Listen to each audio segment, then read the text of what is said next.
started. If you haven't met me yet, I'm Toni Blum. I am the Associate Provost for Institutional Effectiveness here at UTEP, but I spent 22 years as a faculty member in the psychology department, and so I still speak as if I'm a faculty member, and I'm going to hang on to that for the rest of my life because I just can't let go of that. So just, pretend like you believe me that I'm really still faculty, because even though I've gone over to the dark side, I'm in denial. And in case you hadn't already figured out, the focus of today's workshop is really on, now that I've collected all of this brilliant, wonderful, fantastic assessment data that I've learned how to do and I'm doing on a regular basis, what on earth do I do with it? How do I present it in a way that folks like professional accreditors, regional accreditors, state boards, etc., will want to see it or understand it? All right, that's really the critical thing. So I start this one with this lovely cycle here of assessment, because the things that I really want to point out is that these reports are not things that just live on a shelf somewhere and never should be. And if you find yourself creating a report that's meant to just be a pretty thing on a shelf or on a wall, you're not doing it right. The cycle has us, I guess I could actually use this laser pointer. Do I know how to do that? See, you can tell I don't have a cat, or I would have figured out how to use the laser pointer, but whatever. You design and measure outcomes, you collect and discuss and analyze the data.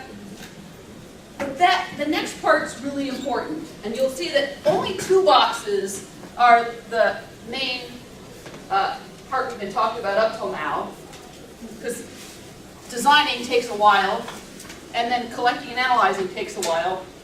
But the stuff that really, really matters about this is what you do with it. And so you need to actually determine what kind of refinements you're going to do based upon those outcomes. You need to then either develop or modify or review your curriculum, or you might want to develop, modify, or review your processes for assessing, right? Finally, then, you might develop or modify your outcomes themselves if you're not meeting them, or if you think they really aren't the things that are giving you information, and then you go back around that cycle. I deliberately set it up so that there's only two boxes that are the meat and potato stuff that you thought assessment was about, and there's three that are about changing, updating, doing something, responding, because that's really what this is about. Really what this is about. A lot of times people spend so much time getting exactly the perfect design of an assessment and collecting mounds and mounds and mounds of data that they lose sight of what it's for. All right? So the reports that I'm going to be showing you and how we tend to report things are going to be reports that actually show how you make use of your data, not just reports that show what you found. The first thing I want to do, though, is to dispense with some mythology here. I chose Medusa because that's the way people think of assessment in general. Many people, like even the word makes you turn to stone. But the mythology that I get from a lot of people who haven't built systematic assessment processes in their departments is, well, we have nothing to report. We haven't been doing this, we're not doing it right, so we don't really have anything we can say from the year of 1718. Not true. Even if you don't have systematic assessment processes in place yet, or even if you're not really fully happy with the ones you have assessment. Assessment happens everywhere and all the time in the university. If you're a graduate program, you have a thesis. You have a thesis defense. If you're not actually reading those theses and attending those defenses and deciding whether they pass or fail, you don't have a graduate program. Same thing, dissertation defense. These are clearly forms of assessing your students' ability to progress into the world of academia or into their job. Like, you're making this decision, I'm going to give them this PhD. So you certainly are assessing them, right? So don't tell me you don't have anything going on. You do. You may not have a systematic way of discussing it with one another or reporting it, but that's what we're here to figure out. You have proposals for those documents or many other documents that could be at the undergraduate level, right? You have projects. You have comprehensive exams or qualifying exams. You have midterm evaluations. You have term papers, exit interviews, exit surveys. A lot of programs have these, and you don't realize that those are really actually assessments that they can report on, right? You give advising feedback on a regular basis. Some of you have like sessions where you bring students in and give them advising feedback or mentoring sessions. And you generally sit down and discuss those things with one another in your department. You have departmental events and departmental meetings where things can happen. You can collect data on people who attend departmental events. You can actually look at the minutes of department meetings if you keep them and figure out what your faculty have discussed. All of those things are things you can report out on as part of assessment reports. So I would encourage you to think about how many of these things you have, you can report out on, even if your current assessment processes for the systematic assessment of student learning outcomes aren't exactly where you want them to be. It's very likely that you could home in on one of these things. You know, this entire year our department has been sitting down and talking about the redevelopment of one prerequisite course. That is something you can report out on. All right? That is actually a program outcome you'd like to see that you can report out on. All right? So there really is probably more meat. There's more there than you think. All right? I had recently sat down with a department that's doing a graduate program review of one of its graduate programs. And they had spent the entire last 3 years doing special advising feedback sessions with their students as they were progressing year to year, and had discovered some patterns in their students' issues. And so as a department, they had made some decisions about how they were going to alter the delivery of courses and curriculum to address those things. And this same person said, well, I don't have anything to put in that curriculum improvement whatever section. I said, yeah, you do. What about all those things you were just telling me about the mentoring sessions and about the patterns that you all discovered and about the curriculum approval changes you're making to implement on that? Well, but that's not assessment. Yes, it is. You may not have called it that, but it is there. So these are really important things to be thinking about. You might have more to report out upon than you think you do. You might have actually responded to things that are happening on a regular basis in a more systematic way than you believe you have. After all, if you really are going through some curriculum changes or pedagogical changes or even just individual course changes, you're probably doing it for a reason. Unless you're just restless and like to change things up all the time. That would be me, but you might have other reasons to do it, right? So if you've done any kind of curriculum reviews for any reason, you probably have something to report. So what goes in your report? That's really what you're here to find out, right? What do I put in these stupid reports? I would say there are key elements of a good report. You want to put in your outcomes. I deliberately didn't just put learning outcomes here because sometimes what you're going to be reporting on if you're a user, are other types of outcomes. For example, if you have recently been reviewing your program's contributions to the UTEP Edge, and you've said, we've sat down and we've looked at it and we've discovered that we have X number of students who are participating in community engagement and civic engagement activities on a regular basis. We have these 3 courses, we have these 25 students, we have these different opportunities. All right, those are important program outcomes to report upon and to think about and to be thinking about how you're going to enhance those things or whether or not they meet your expectations. Those are going to be important things to be reporting on that are above and beyond or different from your learning outcomes.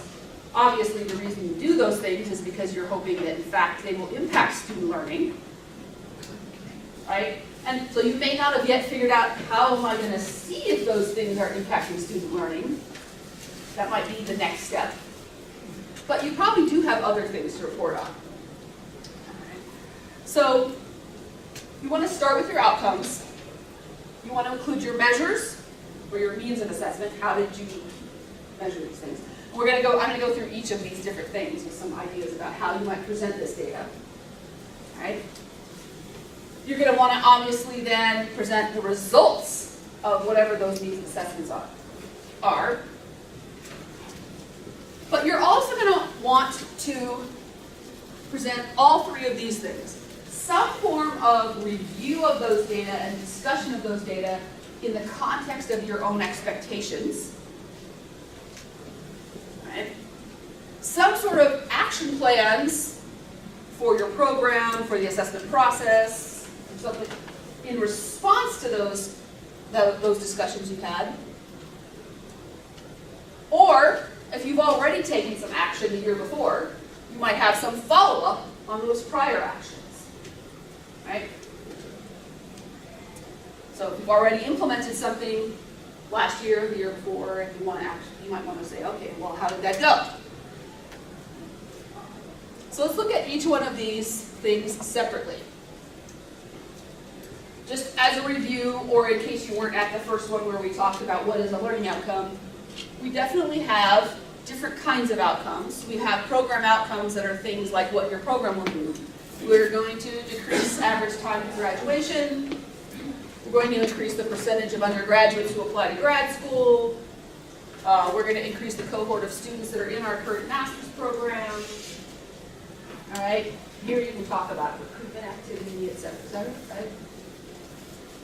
Or you might be talking about learning outcomes. Here you're talking about what the students will do. The students will write effective research reports.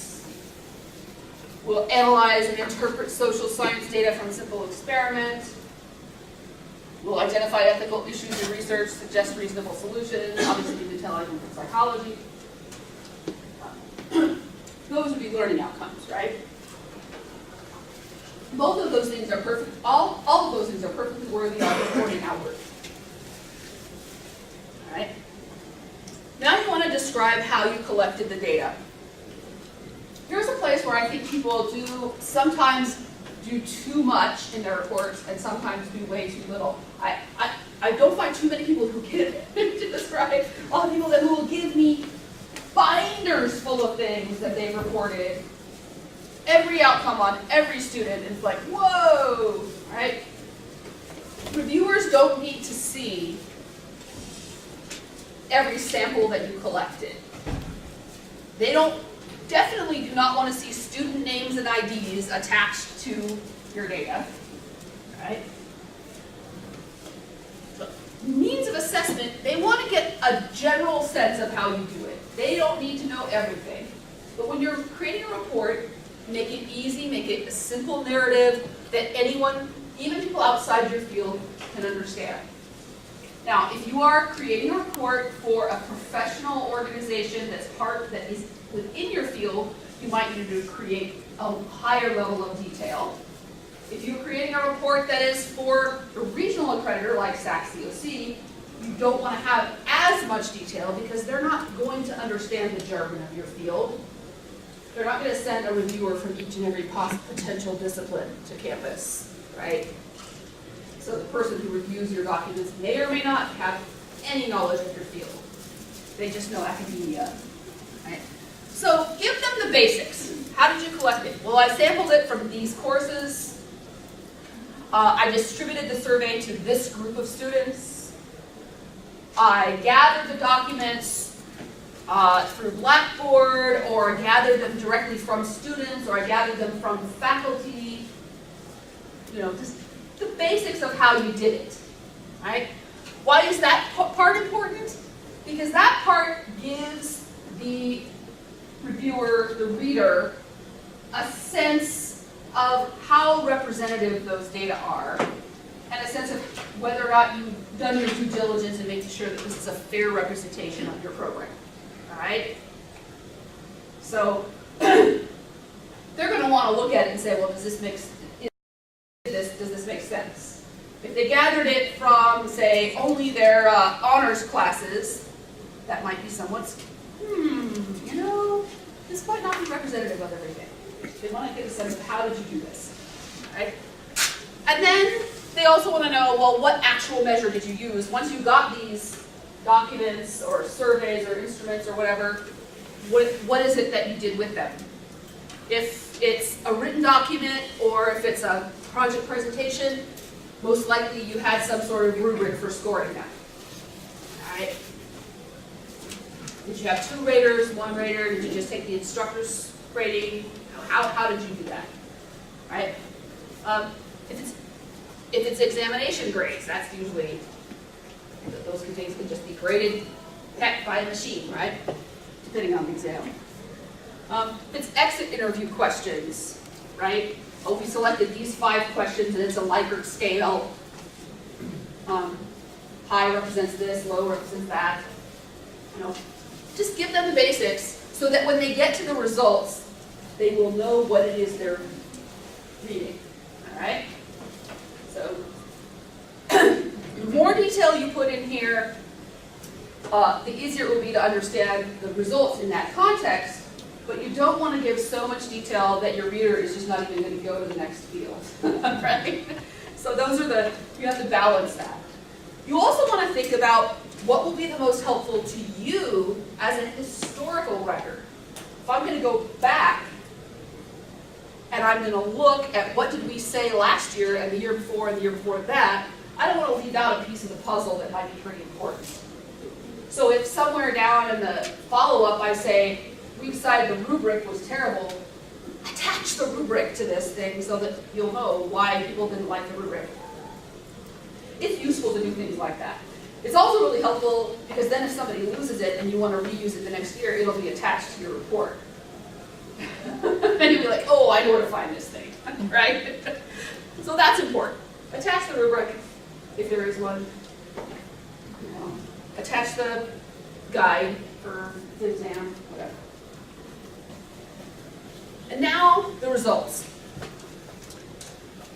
You can include both quantitative and qualitative data. Both things are important. Both things reviewers will find valuable.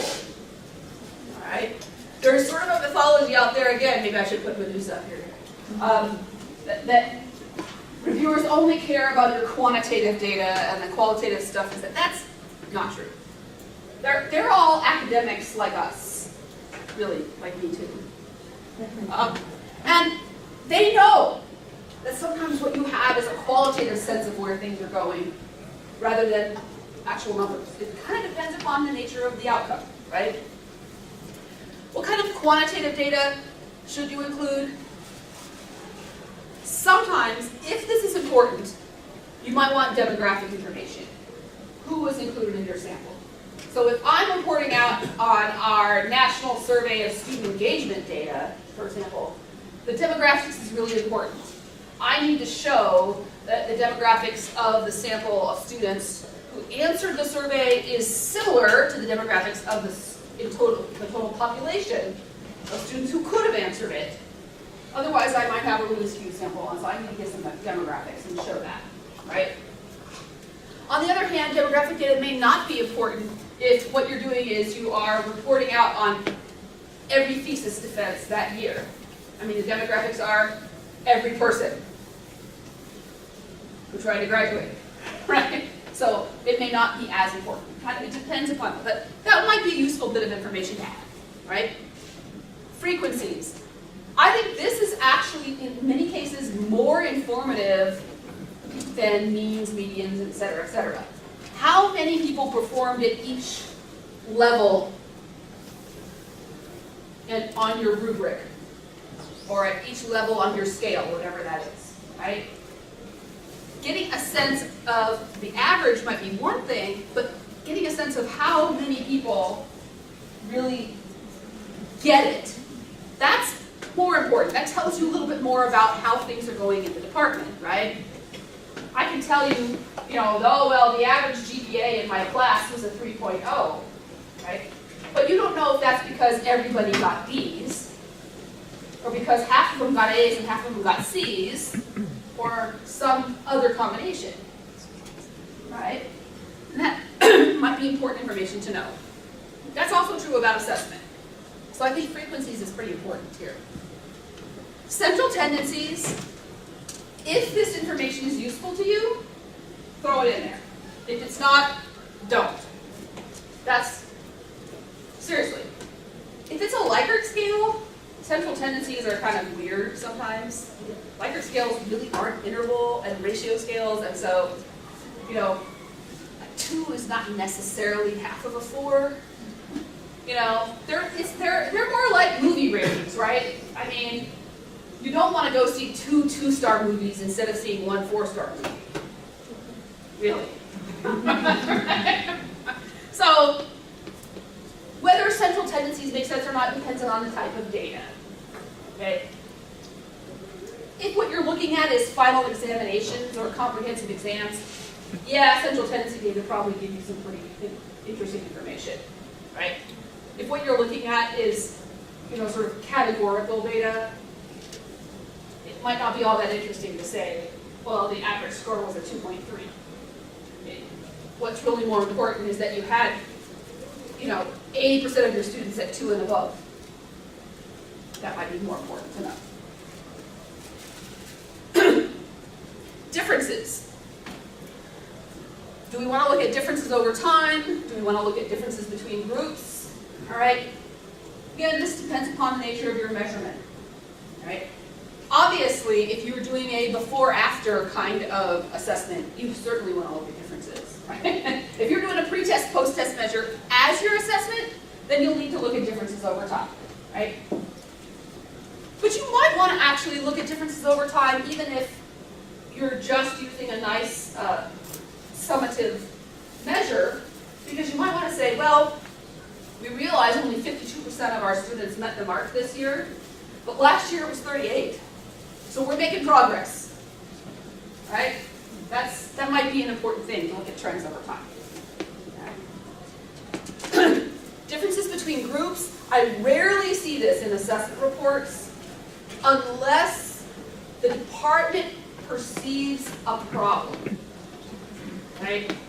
The one time I saw this that was actually really informative was we had a program at my former institution that was having real difficulty with one of their outcomes, and they eventually discovered that the students that were having the specific issue with that outcome were students who came in with AP credit for the prerequisite course. And it just so happened that the AP course, as wonderful as it was, missed a step in preparing them for the later thing. And so once they realized that, they were able to address that issue specifically in one of the sophomore level classes to make sure that those students caught it, right? So sometimes differences will be helpful, especially if you perceive there's something you need to dig into. Why do you seem to have this bimodal distribution? What's going on with this group, right? Most of the time I don't see that kind of thing. Percentages. Certainly if you're looking at participation, or if you're looking at ratings of agreement with something, percentages is a really common thing, right? Or if you're looking at enrollment and graduation and completion, percentage increases would be a really important thing to look at, right? A lot of times though when you're looking at rubric scores, percentages don't really tell you anything. Not anything more than frequencies, okay? But percentages might help you if you're trying to look and see to what extent things are increasing over time, those kinds of things. What kinds of qualitative data might you include? I've seen such a wide range of these I couldn't even put them all on board, but one thing you might do, find common themes, things that are most often mentioned in a survey or in an interview. This happens a lot when people do exit surveys or exit interviews.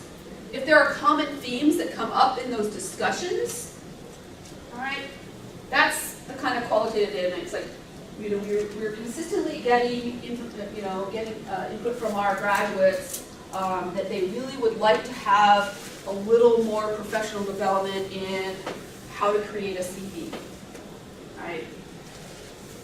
That kind of thing. So here you don't have to have numbers attached to it, all right? You can say, this is just a consistent common theme. All right.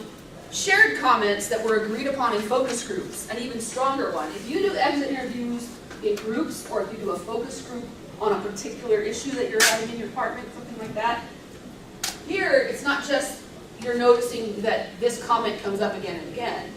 What actually happens is that you get agreement among group members. Yeah, that's exactly the issue that I'm having too. And you go, oh, okay. So we need all of our advisors to realize that we need to warn students 2 years in advance that they have to prepare for this class, right? Those kinds of things come up in these sort of shared conversations in a focus group. So that's sometimes a really important thing to discover, right? A lot of times people use explanatory quotes. I've seen this used in really helpful ways. So what I'll get is people will give me some quantitative data to start with. 85% of our students reported being very satisfied or very satisfied with the quality of advising in our department, and then a couple of explanatory quotes. 15% had issues, and then a couple of explanatory quotes of what those issues were, right? That's sometimes a really helpful thing, so you can get a sense of how you might respond later, right? So whether or not to include explanatory quotes depends upon whether or not that information will help you to make a decision about how you might respond to your data later, right? Another thing you really ought to include is definitions of terms. So if you've done something funky in your results that wouldn't be obvious to an outsider what it really means, right? Or you use a measurement tool that isn't clearly explained. So just defining things might be useful here, all right?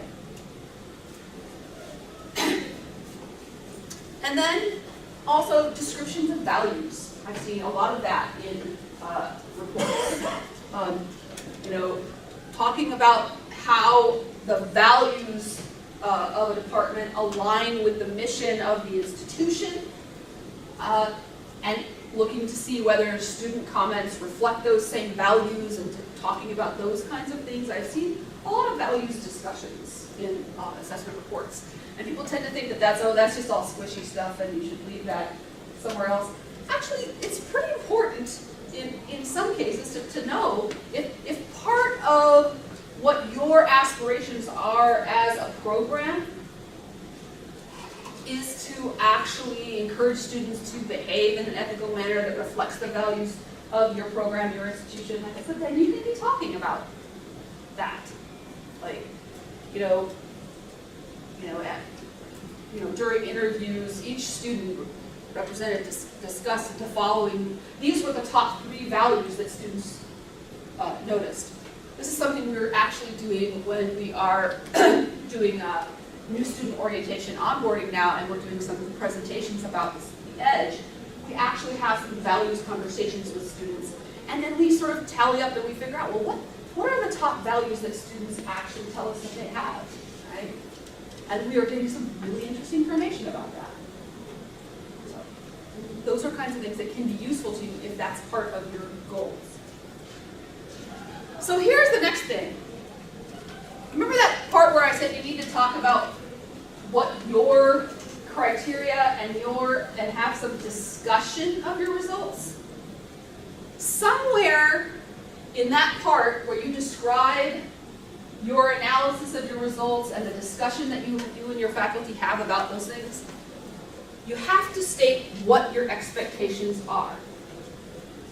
This is probably the #1 most common problem that I see with assessment reports, is people will say, oh, this met our goal, or this met the criteria, or students met our criteria, but I don't even know what the criteria are. Like, what does that mean?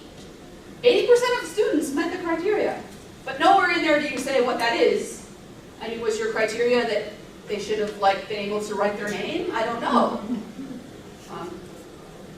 So somewhere you need to say, what are your expectations? How, and that way then I can understand how your data compare to your expectations. Right? This is really helpful for somebody on the outside looking in, because then they'll know whether they should or shouldn't expect some kind of action plan later. Right?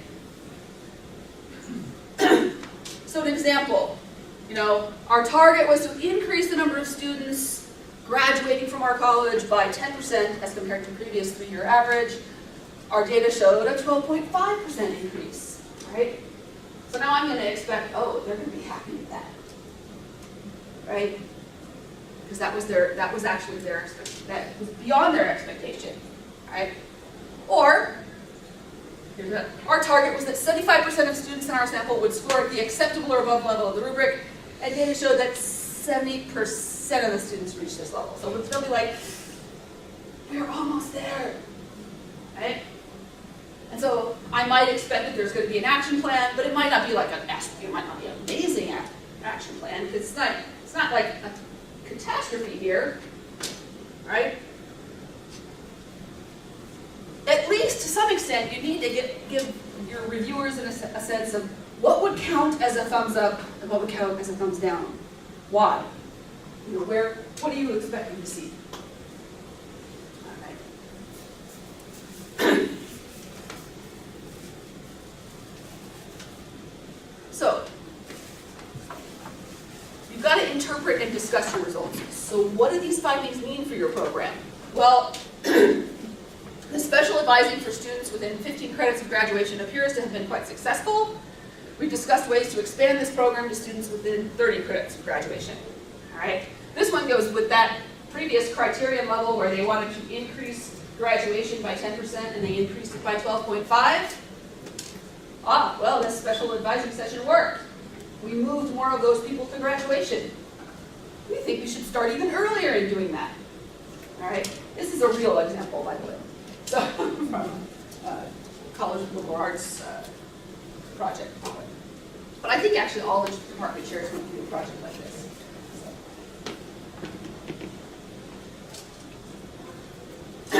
And here would be a way of interpreting and discussing the results from that learning outcomes. Students fell somewhat short of our goal for this outcome. Some felt the students needed additional practice. Others felt the students merely needed a better understanding of the expectations. Right? So here's where you can talk about sort of, here are some general thoughts that we had. Right? You don't have to have a really precise plan in this discussion section. But it should be a reflection of what your actual programmatic discussions and departmental discussions have been. And now the key. Here's what accreditors really tend to focus in on. They tend to zero in on what kind of action plans you have in place. How are you going to respond to what you've just discovered about whether or not students met your expectations and to what extent? Right? Now obviously, in that interpretation and discussion section, you probably give a strong hint about what direction you're going. Right? But you probably want to be a little more specific when you're really describing the action plan. Okay, what will you do? All right? If you remember, they said they were going to actually start looking at students who were even further from graduation and trying to do some of the same advice. So that's one of their actions, right? We're going to ask for a list of students, majors with 90 plus credit hours, and reach out with special advising to those students. That was a new action that they decided to take. So this is interesting. Even though they met their goal and exceeded their goal, this program decided they were still going to act upon it. You don't have to. Your action, you don't. If you say this is golden, we're just going to keep on keeping on with what we were doing before because it was working, it's okay to say that, right? But in this case, they said, this went so well, we're going to do more of it. Right? But in every action plan, you should indicate how this is going to happen. Because imagine yourself in the reviewer's seat, if you will, and you see program after program say, oh, well, we're going to review our curriculum, we're going to change our pedagogy, we're going to, and you can't really tell what they mean by that. It's like, you're like, yeah, well, so why should I trust you that that's going to happen? Like, how do I know? What does that really mean? It's easy to say, right? It's not that I'm entirely cynical, but give me a little more. So you should indicate, like, who's responsible for taking these steps, right? Our chair will get a list. Our calling team will include these 2 professors. The follow-up information is going to be maintained by our departmental admin. The chair is going to report any concerns we have about it to the dean. You know, sort of some ideas. You don't have to name people by name here. If you want to avoid that, you can, right? But getting a sense of, you know, the program director has this responsibility, the faculty teaching this course and that course have this responsibility. It shows the reviewers that you have thought this out. You haven't just sort of thrown some ideas up on the wall to see if any will stick, but you said, okay, these are the people who are going to be responsible for it. And then, even better, throw in a timeline. All right? Now this is dangerous because you think, oh my God, what? I don't follow my timeline. That's okay. Because remember, you're also going to have a part where you report on follow-up from last year's action plans. And it's perfectly okay in those cases to say, so we did X and Y, but we didn't do Z. And here's what happened. And we're going to follow up by doing this. So, but saying that, you know, we got the list in this date, we're going to start the calls on this date, the project is going to end by this date, that shows that you've actually thought it out. Learning outcomes, you can have specific plans too. You decide you're going to share the rubric with all your majors at the sophomore level and above. Additional feedback on writing is going to be included in your syllabus. So this was the one where they had the learning outcome, they were just slightly shy of what they thought. And the conversation, remember, around the table was, well, some people thought students just need to know more about what the expectations were. So here's how they're going to solve that problem. We're going to actually distribute the rubric ahead of time to the students. And we're going to give a little bit more writing feedback to the students just to see if that also helps. Right? And responsibility and timeline. So the departmental advising team is going to distribute the rubric in the fall. Professors X and Y are going to modify the syllabus prior to the fall. So it doesn't have to be separate, right? You can just leave it all together, right? So this shows you you've been thinking through these steps. Then finally, we have to have some sort of follow-up. Remember, even if you're talking, all your action plans are about things in the future. The follow-up shows things you've actually done. Reviewers love to see that there are some things that you've actually completely done. And sometimes they work and sometimes they don't work, right? They don't have to all have been successful. Showing that you've tried them is important, right? And you can also report on things that work and didn't work. So you obviously report on your successes. All right? Our graduation numbers continue to improve. Our most recent 2-year average, post-intervention is 13.2% above the previous year average. The program will continue. So if your follow-up can say, yep, we did it, and it's even better, right? Or your report might be, well, we tried it, but it had an unintended consequence. This actually happened in the College of Liberal Arts. The total number of majors in liberal arts temporarily actually decreased after the huge bump in graduation, right? Because they were so effective in graduating people, they didn't replace them fast enough, all right? So they had to bump up their recruiting efforts, right? Law of unintended consequences. Whoa, what happened there, right? But that's okay. You can report on those things. ongoing efforts. Okay, so we tried some of this, but we didn't do all of it yet, right? 95% of the students agree or strongly agree that the rubric has helped, but unfortunately, Professor X and Y had problems with that new assignment they were going to throw in there for giving more writing feedback. They're going to modify it next semester. So obviously, it didn't seem to work well, right? But the next time we measure outcome 3 is going to be in the spring of 15, right? So they're not going to know for a couple years from now, maybe. That's kind of the thing. So talking about, where are you in the process of following up on these things you talked about last year? That's an important piece of the puzzle.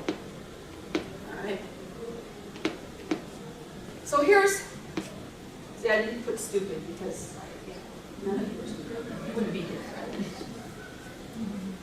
So one of the things that's really important when you're writing these reports is not to overwhelm yourself, all right, to the point where you decide to just not write it. So I have some departments that do that. They get themselves so overwhelmed that they can't even start.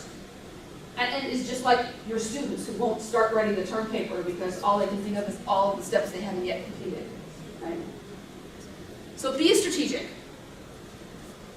Consider first the data you already have that you could report on, but you just haven't created a systematic or clear summary report of it yet. Discuss the existing measures and the existing analyses that you already keep track of, and whether or not maybe you could just make use of that and create a better way of reporting it out. Okay? And, dare I say it, stop measuring the things that are not meaningful to you, unless they are required, of course.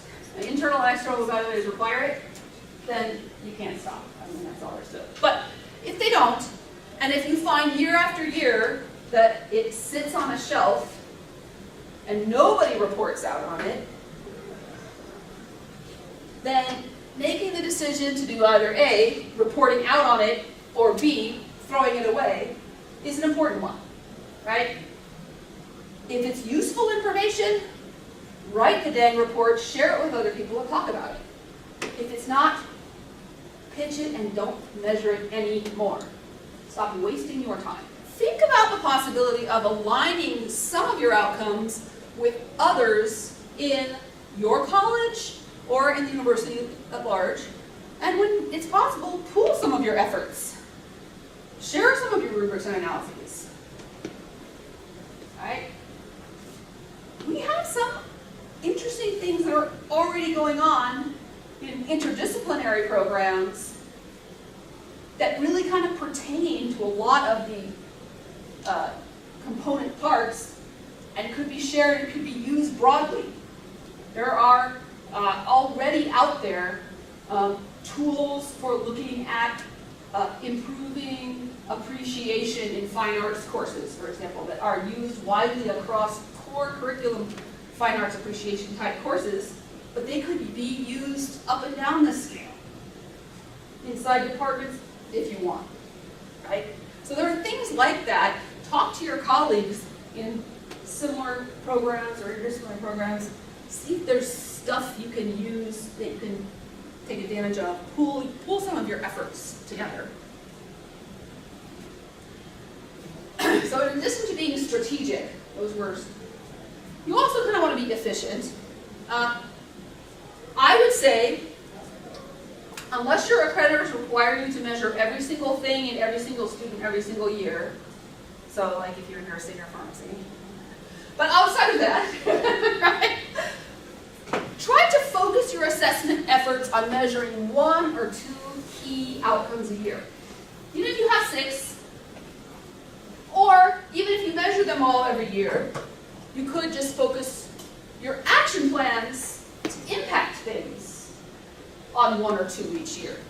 Maybe you collect them every year because that's part of what you have to do. But at the very least, you could be efficient about deciding, okay, which things am I going to act upon each year? This year, we're going to focus on our ethical reasoning outcome and see what we can do to intervene on this issue, right? Or finally, you could just focus your reporting, right? Focus your reporting on items that actually reveal concerns, changes, and improvements. So you can have just some standard dashboards that maintain the data where everything's going along swimmingly, but the things that you want to actually focus on having broader and deeper reports, having more in-depth reports on, those would be the ones where you really are seeing real concerns, real needs to change, or real places where you can impact improvement, right? And then focusing your reporting then on those items. And I've often had folks email me or call me in my office like, okay, so I know we said that we're going to measure all 6 of these things this year, but we've been really struggling with this, and we really want to focus on it, and and I'm like, good. Spend all your time writing that one report for that year. Make that the thing that you focus on this year, because you're much more likely to have an impact on your students, on your faculty, on your whole program, if you really can focus in on one thing that you can change, that you can impact, that you can do something about, than if you're like trying to juggle all of these pieces. You can't figure out. Now there's a caveat to that. Sometimes what piece A impacts piece B, right?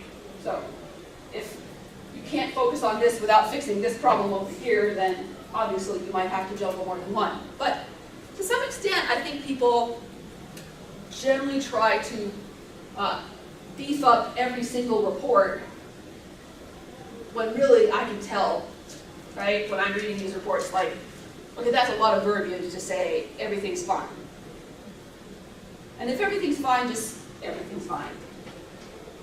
But what we're going to focus on this year is this one, where everything's not fine and we're still struggling and we want to figure out a way to make it change, right? Really focusing in on that. When you write the report, be direct. Remember your audience. What does the reader need to know? Is your audience the dean? Is it the provost? Is it a SAC-COC reviewer? Are students going to look at this report? Are alumni going to look at this report? Is this something that's going public? In general, if it's something that's going to go to a regional accreditor like SAC-COC, it needs to be written in language that is not jargon of your field. And it can be very direct. Just be direct. All right? Leave the speculations and the extended discussions in the minutes of your department faculty meeting, not in your discussion. That little part where we do the interpretation and discussion, that should be a summary of the discussion that you had. We really don't want to know who made a motion and who seconded it and how many times they made the same argument, right? I may not still be a faculty member, but I know there are just, there's always that one faculty member who makes the same comment in every single meeting, every single time. Right? It doesn't have to be in this report.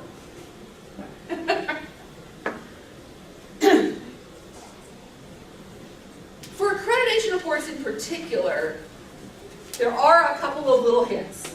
You do want to make sure that if you're talking about a follow-up, always put it in the past tense so people aren't thinking that you're still thinking about it, but you haven't done it yet.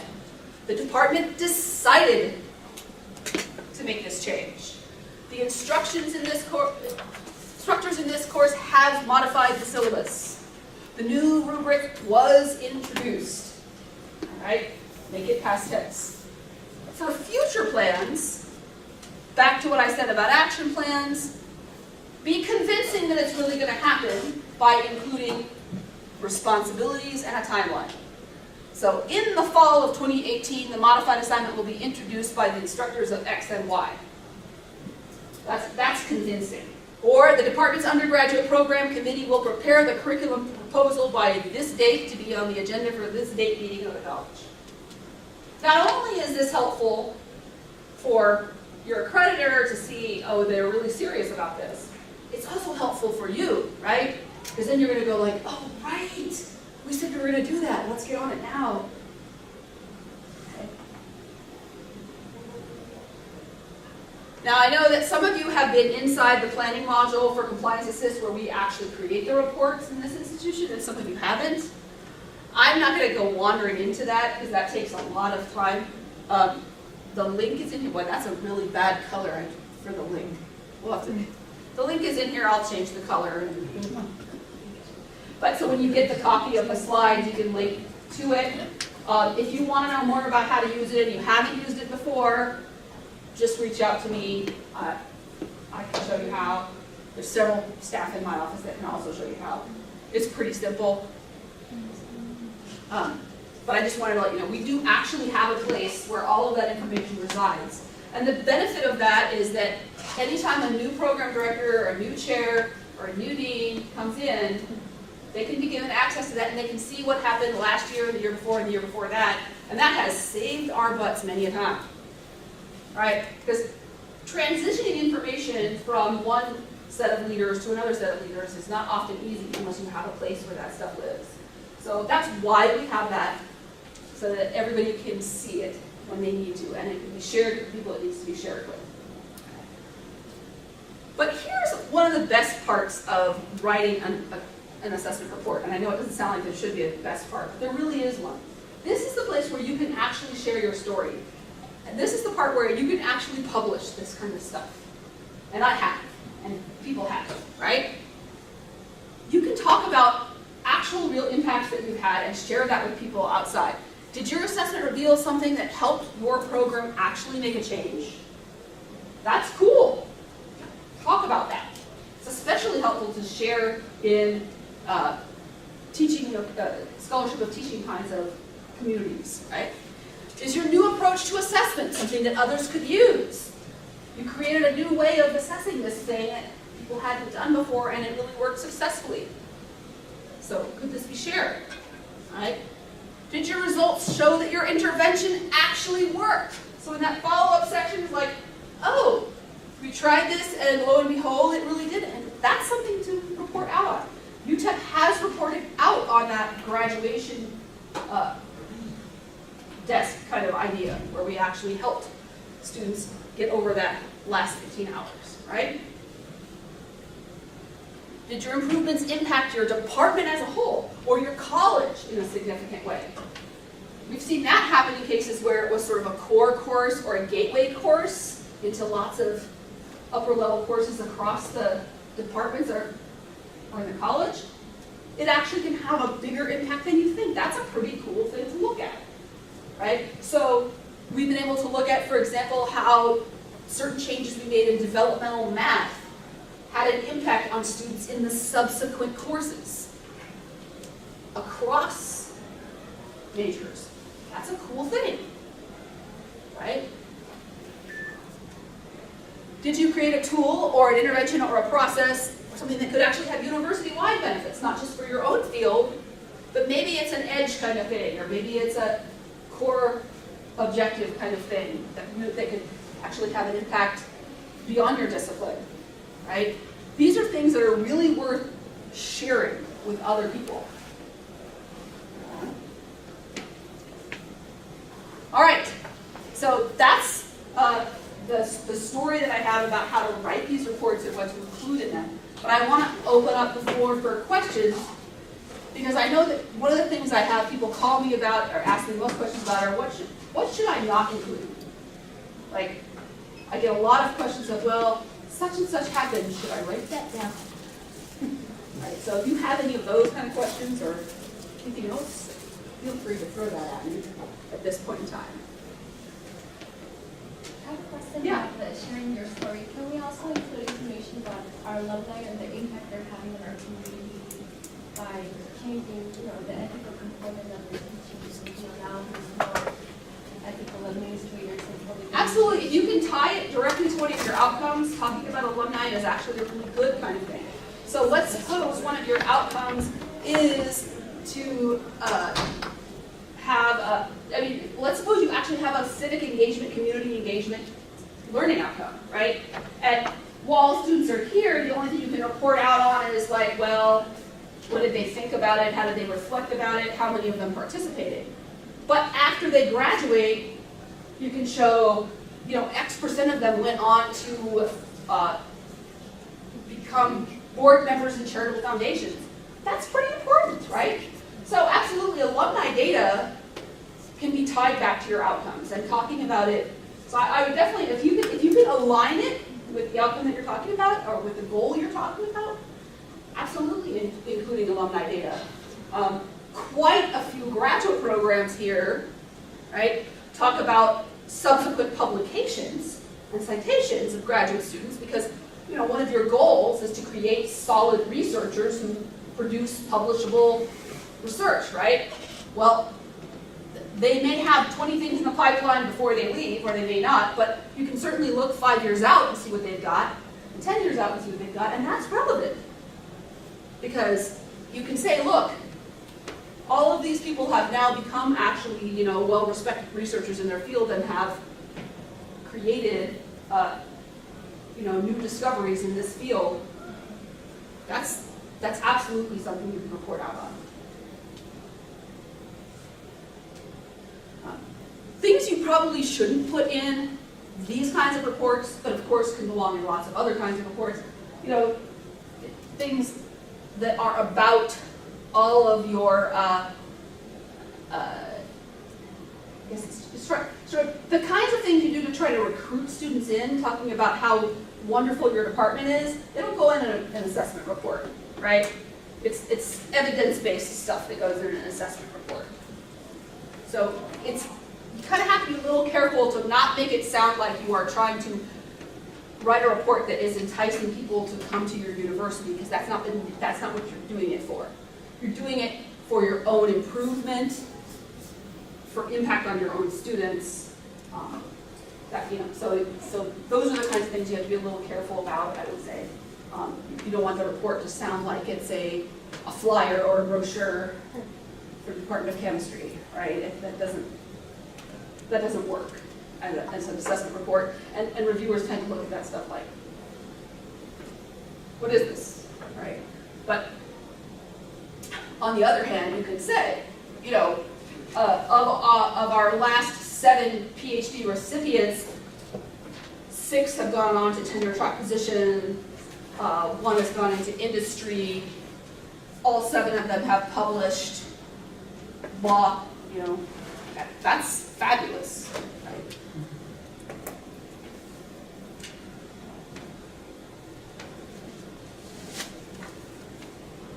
Any other questions? Yeah. I have a question regarding when you're measuring the outcomes, right? Or when you decide what exactly you're going to focus on for a particular year. And you were suggesting that you obviously don't measure the same outcomes every year unless it's required, right? Right. So you kind of change them. But so you need to assess them the same year you're focusing on them, or that can change? You can actually put together a timeline that says, we're going to collect the data, every 3 years in this sequence, and we're going to do the follow-up in the following year. You can put together a timeline that's appropriate for your department and for your goals, right? So for undergraduate departments, I often see with sort of general idea that they're 4-year degree plans, right? That people might have 8 outcomes and they collect data on 2 each year. And they may not need action plans every year, but then the action plans are usually implemented the following year, and so then you don't really see the impact until 2 years later. So that's why they have the every 4-year cycle going, because then finally by the time you get to measuring these 2 things again, then most of these students will have been impacted by the intervention. If you do it right away, these students won't even have reached their senior year in time to have been impacted by the change. So it just kind of depends on the nature of the beast. For graduate programs, I generally see faster cycles, but I see fewer outcomes because the focus is much more sort of laser focused, right? You want them to be able to do successful research. You want them to be able to write about it successfully. You want them to be able to present it successfully. Those are the real key things, right? Thank you. All right, certainly. Run a class. All right. Anything else? All right. Thank you, everyone. Thank you.